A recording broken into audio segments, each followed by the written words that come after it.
पाहताय महाराष्ट्रातील सर्वात जलद news network Maharashtra police news 24। 1 मे महाराष्ट्र दिन व कामगार दिनानिमित्त संत रविदास सामाजिक व सांस्कृतिक संस्थेच्या वतीने गंगातारा अनाथ आश्रम वडकी येथे अत्यंत स्तुत्य व सामाजिक बांधिलकी जपणारा अन्नदान व पिण्याच्या पाण्याच्या वाटपाचा उपक्रम उत्साहात पार पडला।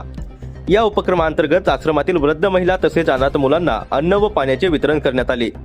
यावेळी संस्थेचे अध्यक्ष खजिनदार व सर्व सदस्य उपस्थित होते। कार्यक्रमात राजू सुरडकर, खान चाचा यश टाटे, किरण भाऊ कांबळे, शंकर बसिरे, अशोक गायकवाड, सुनील चंद्रे, संजय शिंदे, कैलाश ओझा यांचे विशेष सहकार्य लाभले।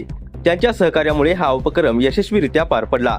कार्यक्रमादरम्यान उपस्थितांनी सामाजिक ऐक्य, मानवता आणि सेवाभाव यांचे महत्त्व अधोरेखित केले।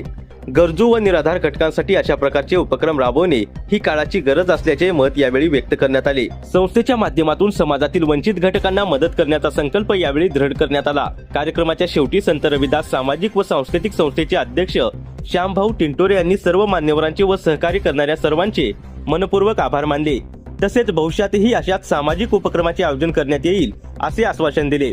या उपक्रमामुळे समाजात सकारात्मक संदेश जाऊन सामाजिक जाणीव व एकोप्याची भावना अधिक दृढ होण्यास मदत झाली।